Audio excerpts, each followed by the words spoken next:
Hey everyone, my name is Rebecca and I work on all things digital at the Cathedral of St. John the Divine in New York City. In this Cathedral From Home series, I call up some of my colleagues to see how they're faring in the pandemic and get a sense of how things have changed in their jobs and their lives.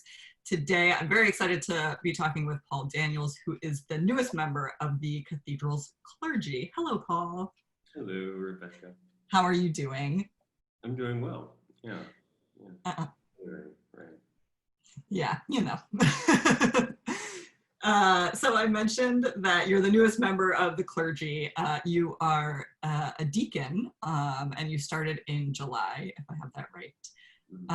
Can you talk to me a little bit about what that role encompasses and what brought you to the cathedral? Sure. So it's wonderful to be here. It's good to be with you. I love this very normal, off the cuff kind of thing. Yeah. So my role here at the cathedral is kind of like what you would call in any other parish context, a curacy, right? And so that means I'm a young clergy person that's brought into a parish to do a little bit of everything. So some pastoral care, some teaching, some preaching, some presiding at some point, to just have an opportunity over the course of 2 years to experience the many facets of parish life.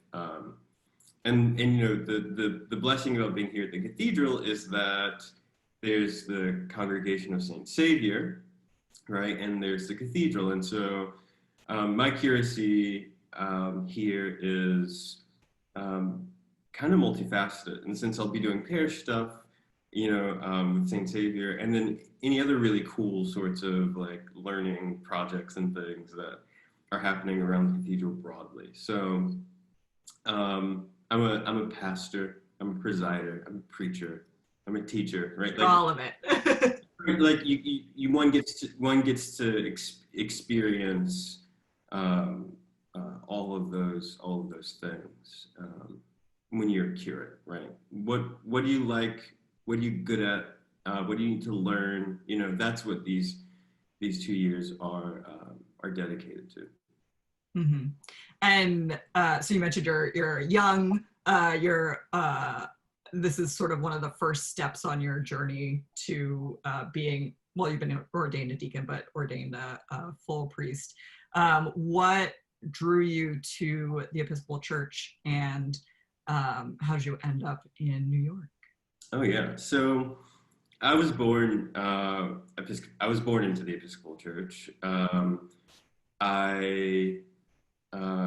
My parents would take me to church at a very young age, to the church that my mother grew up in, that her father grew up in, that his mother and father grew up in, that their mother and father basically helped to establish. Oh, wow. And so St. Ambrose Episcopal Church was founded in 1888, I think. 3, 2, 1 year. Math. I'm so sorry, St. Ambrose. Not long after the establishing of St. Augustine's College, which was founded by the Episcopal Diocese of North Carolina for the education of free, newly freed former slaves, which is now a historically Black university. And so there was a congregation at St. Augustine's, and some of the people from that congregation decided they wanted their own church, and so they founded St. Ambrose Episcopal Church.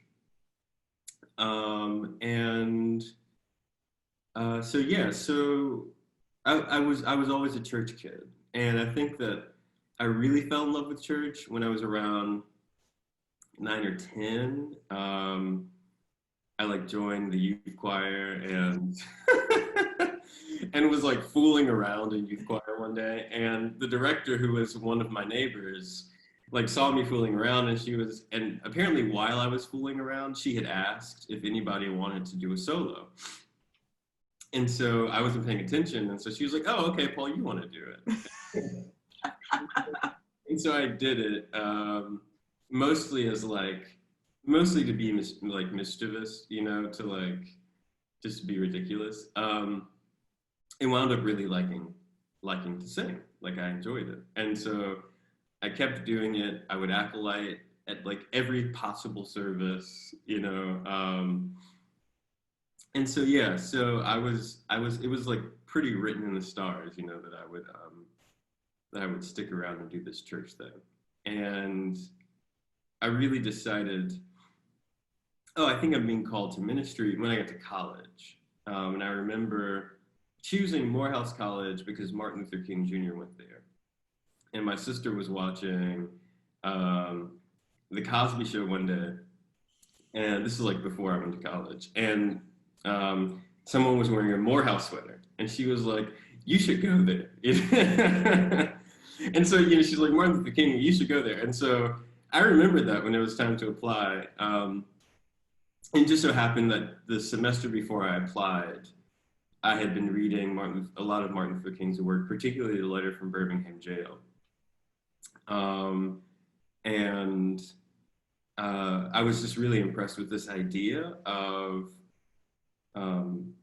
like religious devotion being deeply connected to a necessity for justice. And so I decided, okay, Morehouse is the place to be. And when I got there for new student orientation, at the end we had a convocation, you know, and the president stood up and said,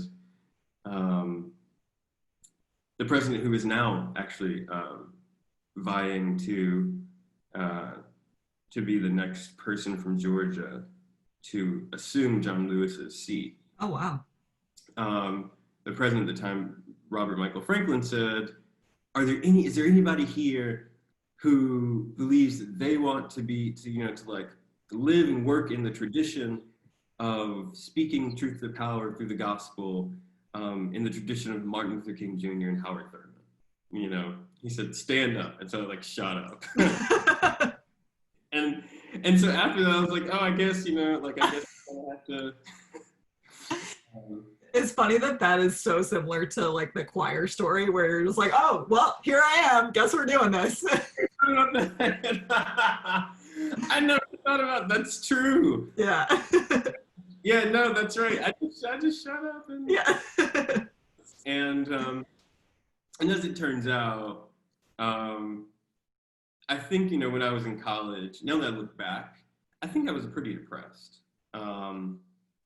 throughout my time there, for various reasons. You know, I was like, I was basically like a headstrong, stubborn kid who had a lot of energy that I didn't know what to do with. And, you know, I'm not sure that my professors knew what to do with me. And I didn't really know what I was looking for and how to look for it. Mm.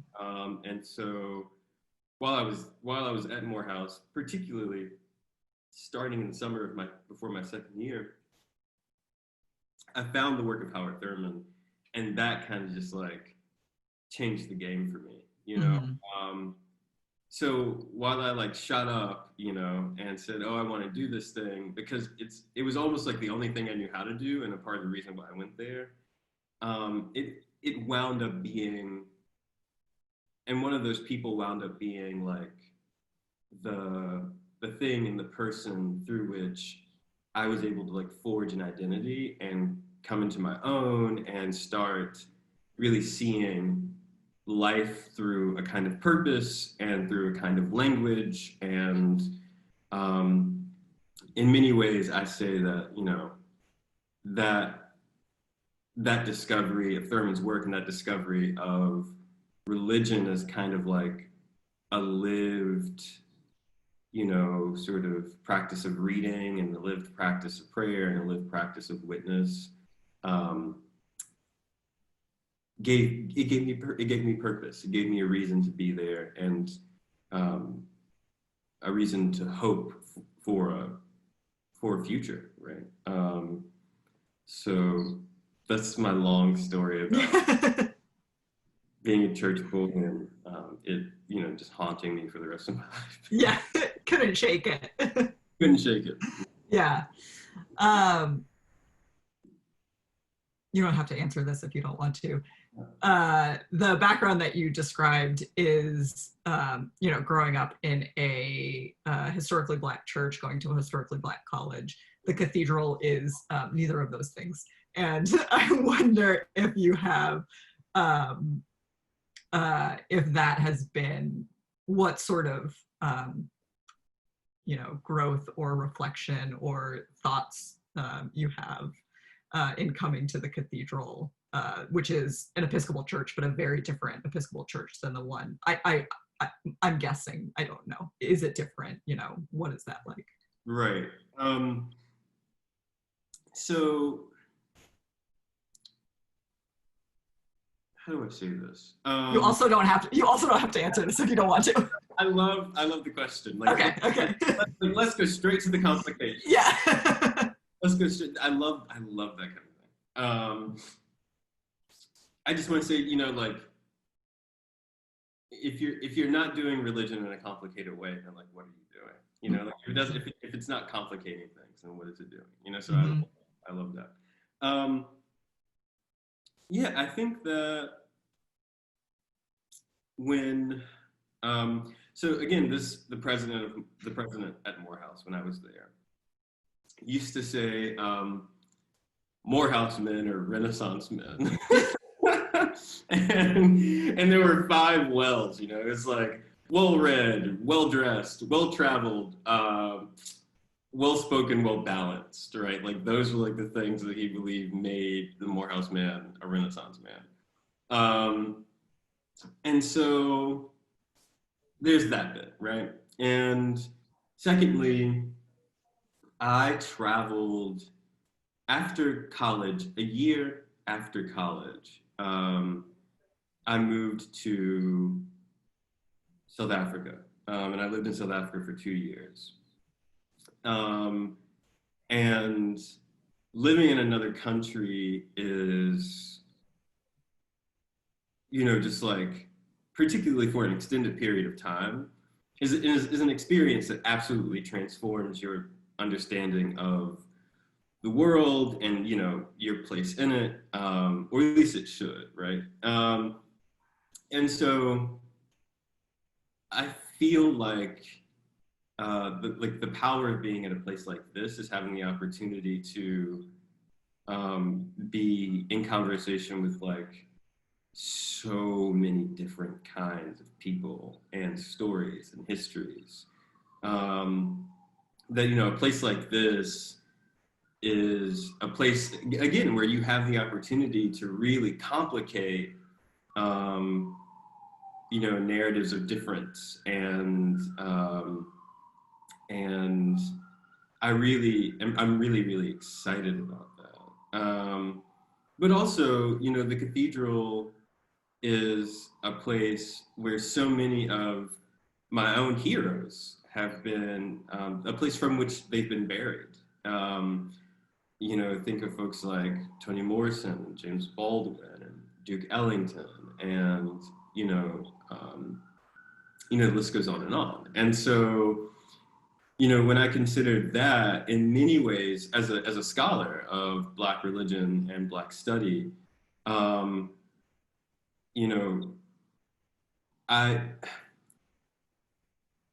understand. I want to say that the way that I do Black study is, my attempt is to bridge Black religious studies with Black studies, which is often very secular, but they have so many relations, so many historical connections. And a part of the work that I try to do is to draw out those connections, between the secular study of Black life and the religious study of Black life. And so in a way, being here, a place that has honored the dead, has honored my dead, our dead, I see myself as a keeper of the faith, right? As a keeper of that bridge between the Black religious and the Black secular.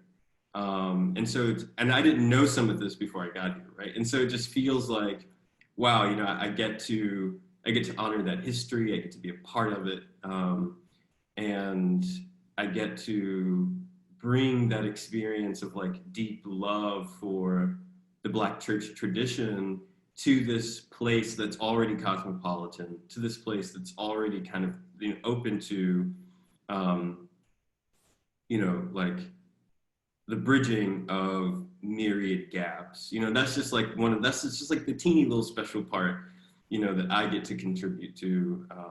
And my hope is that keeping that faith, keeping that tradition of like Black religion, of Black history, of Black art and literature, um, will show up in the way that I interact with people, right? That the unique things I've learned from that tradition will add something to the way that the way that I care for folks, the way that I interact with them, the way that I preach. Uh,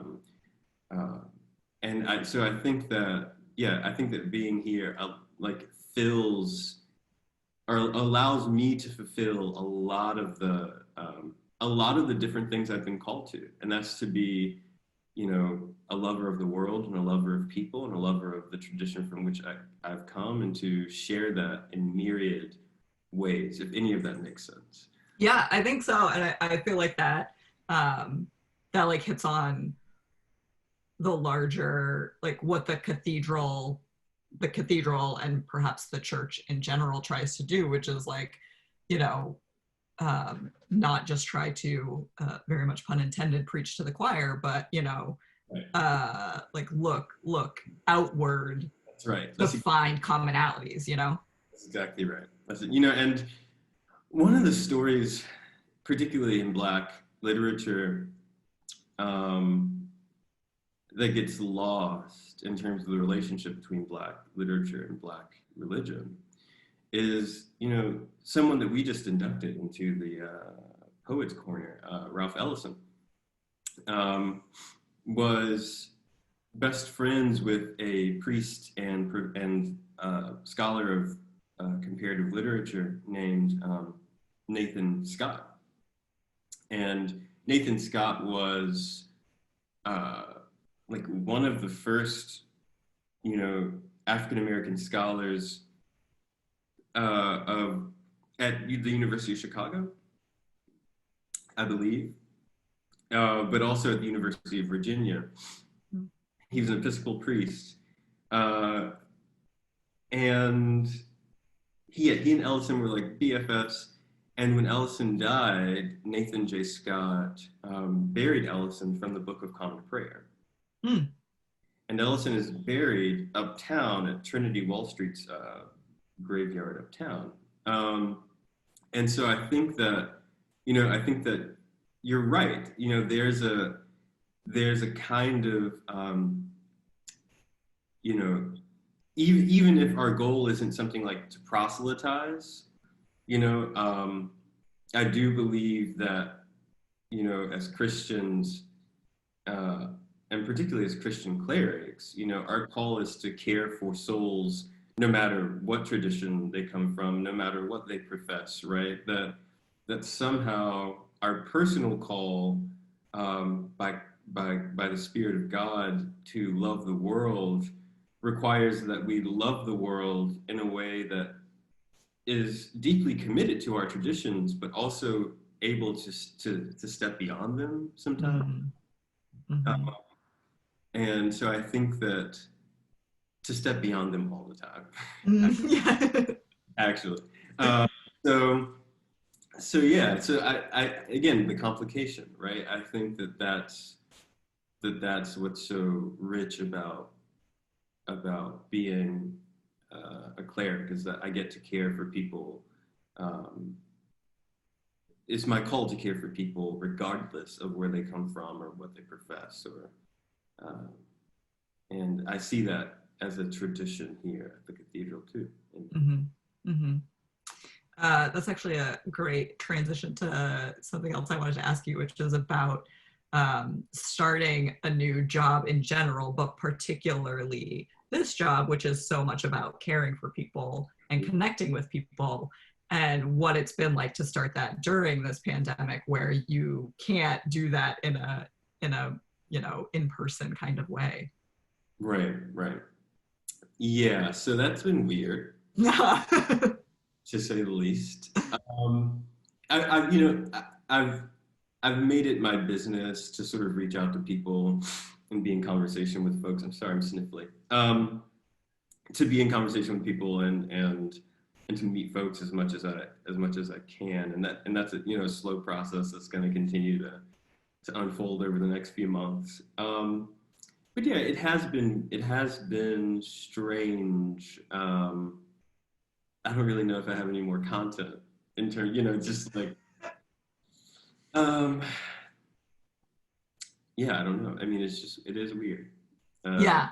But I'm grateful because the folks, the staff here, and my clergy colleagues have all made it like as normal as possible. Mm-hmm.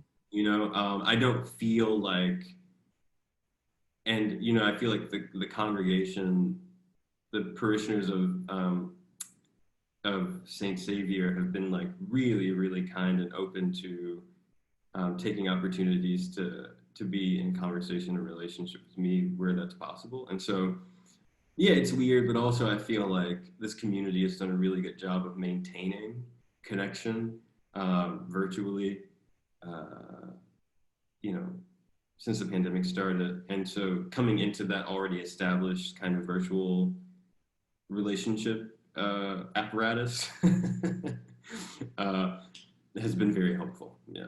Yeah, I was thinking about too when I was thinking about this question, like you were very newly ordained when you started here, and so it's not like you have a ton of, it's not like you're like, okay, well, every time I start at a new church I do X, Y, and Z, so in a way that newness can breed a flexibility. Right. Well, I've so throughout the ordination process in the Episcopal Church, you are required to do a number of internships, right? And so there's an Mm-hmm. internship before you go to seminary. There's an internship that typically starts in your second year in seminary, and there's a kind of like unofficial expectation that you know um, you do another internship in your third year. But then you also do hospital chaplaincy. Um, you know, so I've had a lot of internship experience, and there's always been like a method of how I get to know people. Um, but when you're doing an internship, there's always like that sense that like, oh, this person, they're not going to be here.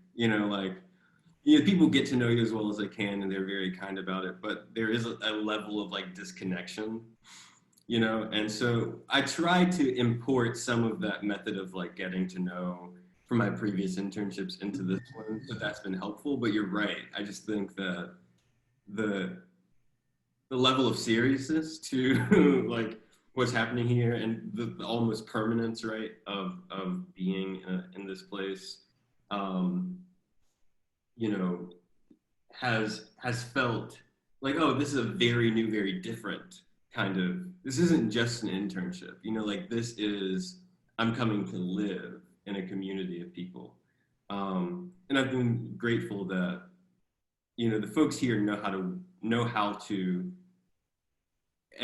to expect someone to live in their community, right? Like y'all know how to greet people who are here. So I appreciate that. Yeah. You mentioned that you have moved into the community, both figuratively and literally. So you're living on the close, which is a very different place right now, considering the offices are still, for the most part, closed. There is a bit of summer camp going on, but it is not the classic hundreds of children running around.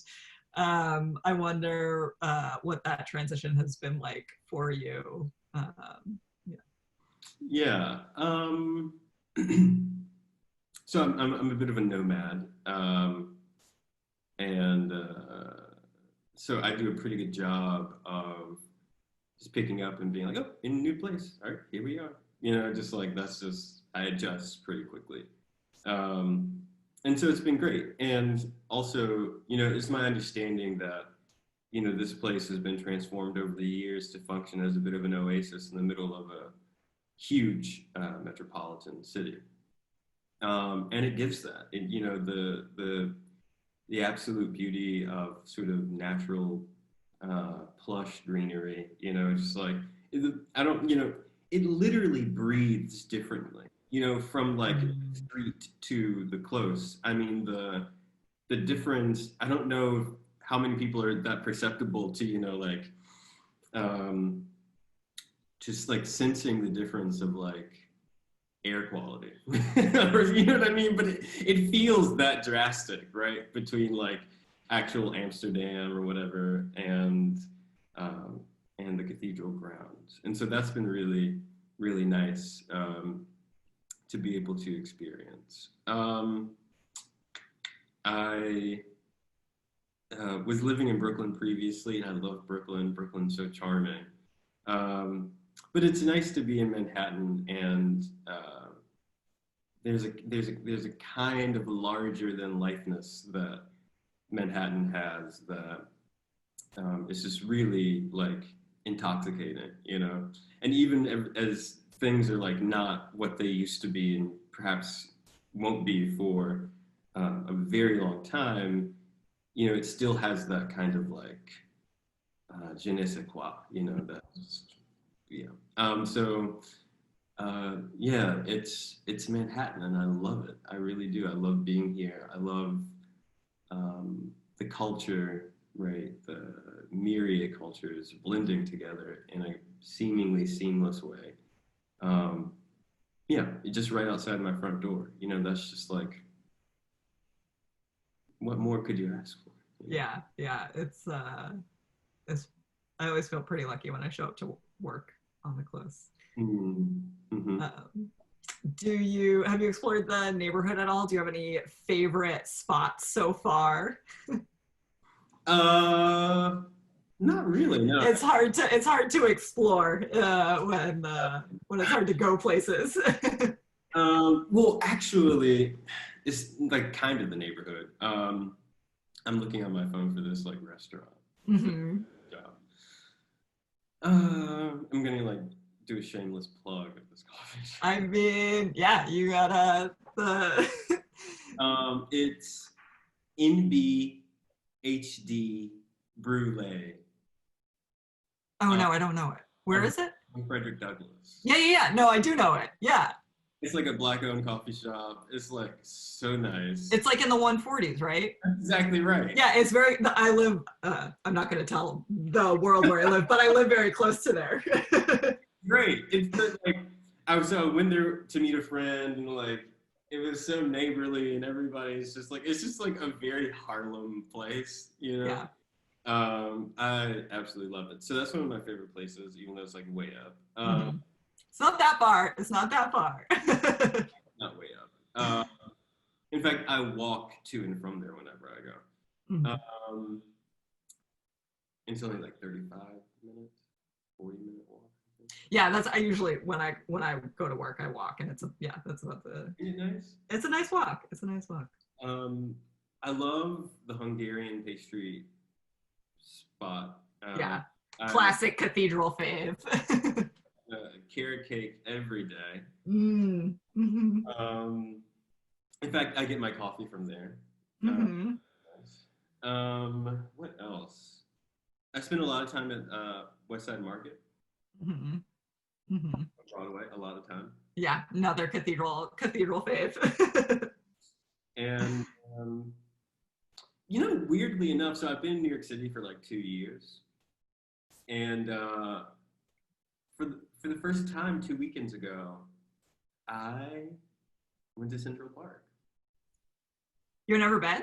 I'd never been to Central Park. Oh my gosh! Were you like, oh, this is a pretty nice park, pretty central, pretty big, good park. It does the job.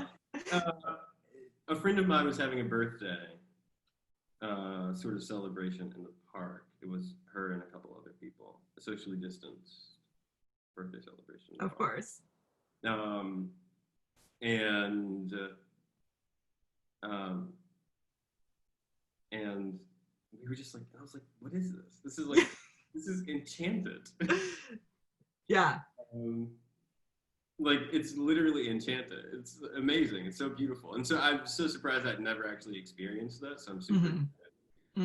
Central Park. Otherwise, not really. No, I haven't really been doing that. Those are some good places though. I've just been thinking a lot about how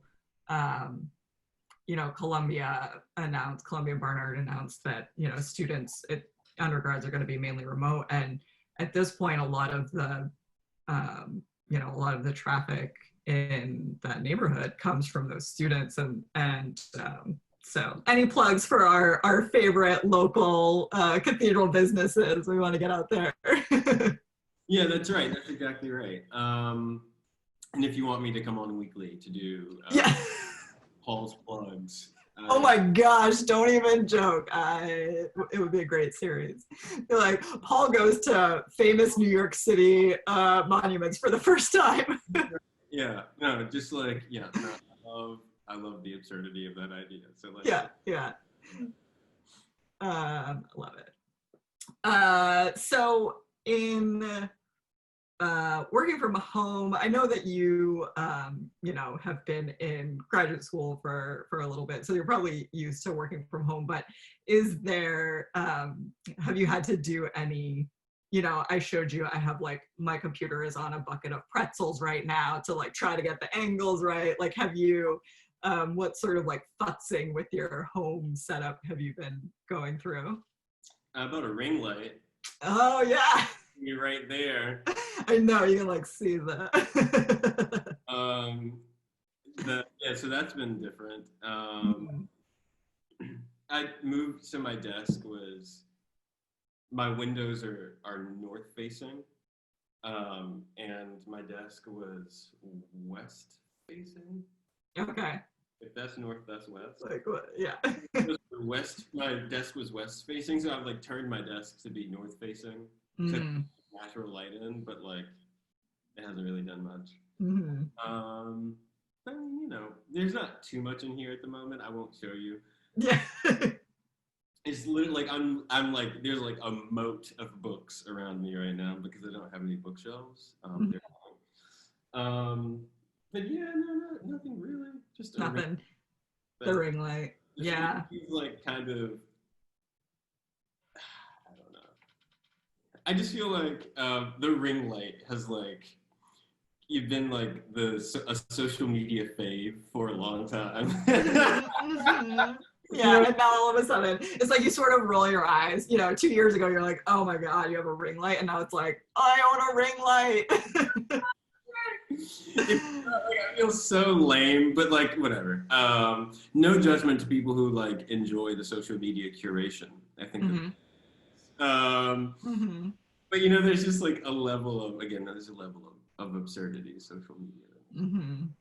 I know, it's so interesting to like, I've thought about this a lot for myself, where like I don't want to turn my home into an unusable space so that I look okay on Zoom.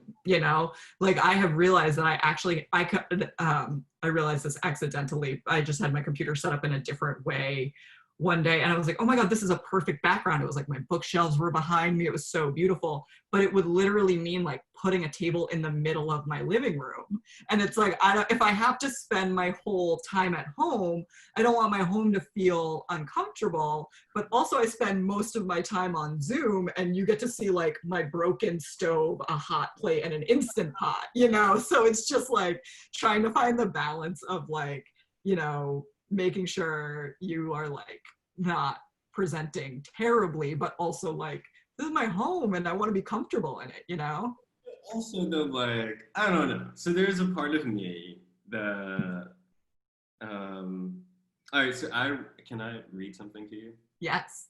Okay. I really do love like the informality of it all. This is great. I live for that. Let's see. There's still a little bit of that, mischievous 9-year-old. Yeah, you're hopping up right now. Let's let's see. All right, so this is a list of things to normalize during a global pandemic. Mm-hmm. Okay.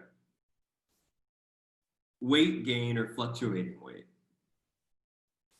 Being unproductive and unmotivated. Being overproductive and throwing yourself into work. Feeling okay one moment, then awful the next. Random waves of sadness or anxiety. Being unresponsive to messages. Falling off of routines and healthy habits. Frequently trying to distract yourself. And I would add to that, like, having a messy house. You know what I mean? Yeah. Letting other people see it precisely because, like, you refuse to be, you know what I mean? Like, I just feel like there's so many things that, it's like so many opportunities for like the dismantling of, you know, respectable, within reason, you know, just like respectable things that don't have to be respectable. And to a certain extent, when you invite people into your home and it's just the way it is, it offers an opportunity for vulnerability and connection that, you know, might not have been there previously. And I just think that, like, these are all things that are normal to being human, which is like fluctuating weight, sometimes being sad, sometimes being happy, having a messy house. You know, like, these are things that I think, like, if we invite a kind of normalcy around, then it would actually help the kind of mental and spiritual, you know, sort of our mental and spiritual health in this time of like unprecedented, you know, sickness and death, and right, like those are the last things, Mm-hmm. you know, in many ways that I think people should be concerned about. So Yeah. whatever, show me your broken. I love it. I have also been thinking about what you're talking about and balancing the fact that it's like, you know, I would never want to say that, or I feel very cautious about saying, like, you know, well, this is a silver lining or this is a good thing. Like, it's like the pandemic is bad, full stop. These things are bad, full stop. I also think that, like, going through this experience that I have never been through before, I've learned things about myself. You know, like, I never thought I would like working from home. And now I'm like, but I don't need to leave my house. I'm good, you know, or I never thought I would be somebody who works out at home. And I'm like, sure, I can do that. You know, I wonder if there's anything that, that you have learned through this process about yourself. Yeah. Yeah, and I do love that. I do appreciate that caveat, right? That these things aren't silver linings, right? That they're like, that learning how they're survival mechanisms, Mm. you know, and what a pandemic requires us to do is like learn how to survive differently. Um, and the point of survival mechanisms is to maintain a kind of level of like, it's preservation, you know. And so yeah, so it's not a silver lining as much as like, oh, these are necessities. Changing the way that I think about this, that, or this is a necessity. Mm. And I think that, you know, the lesson is that, like, oh, perhaps it becomes, perhaps we must always be thinking about, right, like, what is needed and what isn't needed. You know what I mean? Like, instead of just getting so rooted and comfortable in routine. Yeah, I think for me, I learned that over the years, I've kind of come to this realization without naming it, but I'm much more of an introvert than I Mm. ever sort of known. I always thought that I was like an extrovert, um, but that's not really the case. I really, in the last few weeks, I've gotten pretty lonely. Um, but when it came time to like actually talk to a person for an extended period of time, or like we're gonna go hang out outside or something. I was like, all right, Yeah. you know. So yeah, so part of me is like, oh, I am an introvert, and I like being able to like do what I want with my schedule. And like, and like, and be in my own space and like not. And so, yeah, I don't know. I don't think it's difficult for me to express how much of a discovery that is. But yeah, it's pretty significant. Hmm.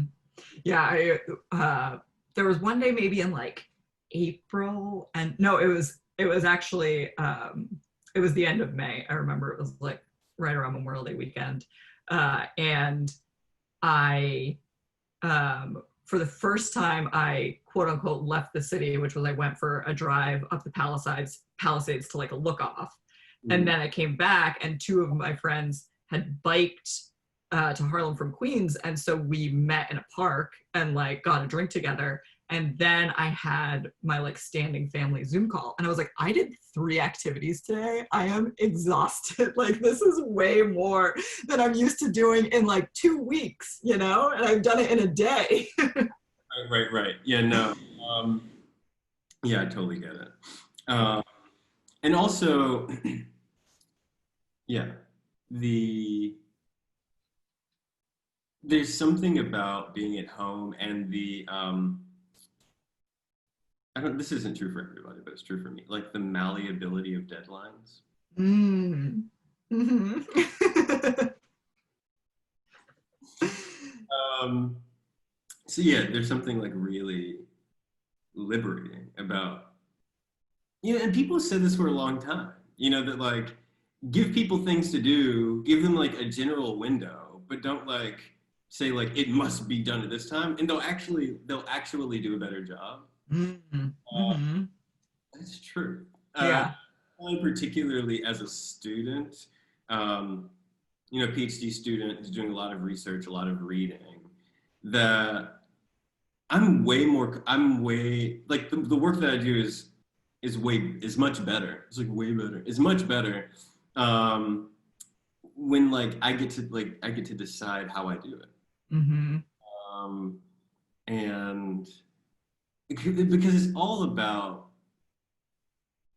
when you're working on a project, you've got a goal in mind, of course, but um, the end product is determined by I think the like how much the quality of the end product is determined by like how much you've lived with the project, Hmm. like how much like the information has like worked itself in you and on you over a period of time. um, and I find that when you're doing research and you feel like you have the room to like go in for like 2 days and then like walk away and like let that information work on you, um, and you live inside of that, those stories and those theories and those ideas without the pressure of being like, okay, I've got to go back to like something I don't know how to describe it. Something happens, right? Whereby Hmm. the lack of pressure allows for your experience of those ideas to be much more like much more gracious, you know. Mm. So yeah. Anyway. Yeah, I feel like it goes from like reading something and being like, okay, I'm gonna summarize this and write this down, to like, oh, I'm gonna like internalize this and then like regurgitate it as my version of what this is, as opposed to just like, oh, I'm gonna like write these words down. That's right. That's right. Yeah. Yeah. So I think that there's yeah. I think so. If you talk about like what are lessons, one of the lessons I've learned is there's real reward in being able to really live with something, you know, um, with grace, right? Like that. And I think that can be translated to relationships. Mm-hmm. Mm-hmm.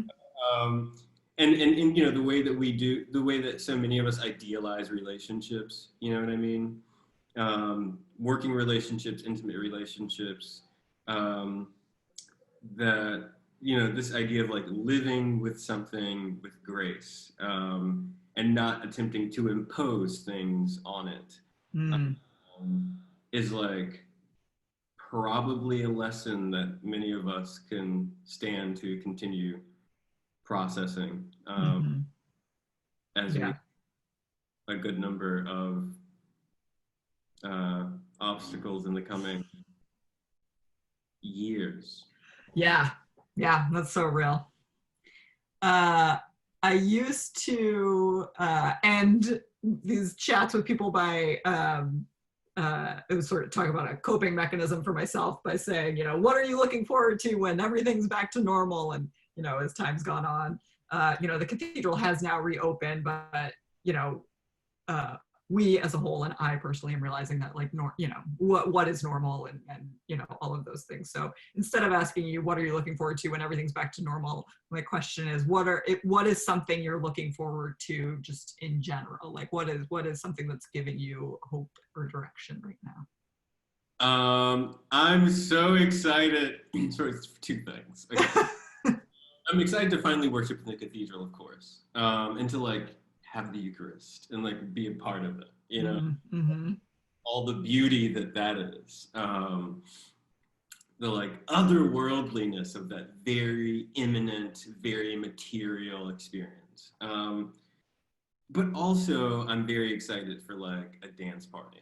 You know what I mean? Like, I just want to like get down. I have to tell you, part of me is like, I should just tell you this after I stop recording, but here we are. The reason I discovered that Zoom background, the background was because I was having like a dance party with my friends like via Zoom, which went just okay, but it brought us to this idea, which I will gift to you, is to do, doing like a silent disco in a park with friends where you have a shared Spotify playlist, right? You have your headphones, you all hit play at the same time, and then you have a socially distanced dance party. It's not my idea, it's my friend's idea, but I'm like so excited about it. That sounds amazing. Yeah. Yeah, so I gift that to you as the ways in which we cope. Yesterday, I discovered a great DJ named Theo Parrish. Can I play a little bit of something? Sure. Let's see. Oh, he's so great. What's happening? All right, so here it is. He's so great. And so this just got me thinking, like, wow, like house music Mm-hmm. until the wee hours of the morning. Like Mm-hmm. that's gotta be top of the list. But it's really great. Can you hear it? Mm-hmm.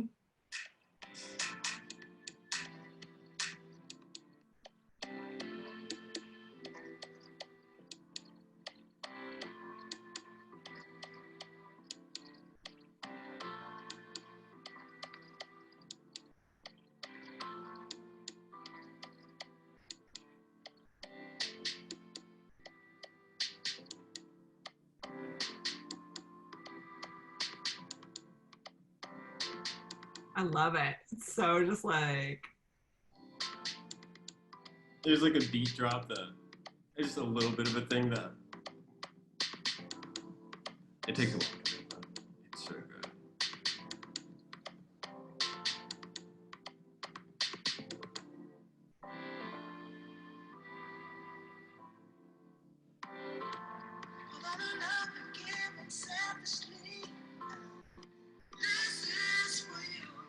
You know?